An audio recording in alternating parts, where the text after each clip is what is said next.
જાલીસાણામાં 3 પત્તીનો જુગાર રમતા 9 ઝડપાયા. 12,750 રૂપિયાનો મુદ્દામાલ કબજે કર્યો. માંડલ તાલુકાના જાલીસાણા ગામના વરખડીવાળા વાસમાં વિઠ્ઠલાપુર પોલીસે બાતમીના આધારે દરોડો પાડી 3 પત્તીનો હારજીતનો જુગાર રમતા 9 શખ્સોને ઝડપી પાડ્યા હતા.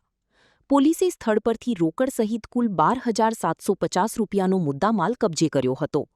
ઝડપાયેલા તમામ 9 આરોપીઓ જાલીસાણા ગામના રહેવાસી હોવાનું પોલીસે જણાવ્યું છે. આ મામલે વિઠ્ઠલાપુર પોલીસ સ્ટેશનમાં જુગારધારા કલમ 12 મુજબ ગુનો નોંધી કાયદેસરની કાર્યવાહી હાથ ધરવામાં આવી છે. કાર્યવાહી પોલીસ ઇન્સ્પેક્ટર એસ. ચૌધરીના માર્ગદર્શન હેઠળ પોલીસ ટીમે કરી હતી.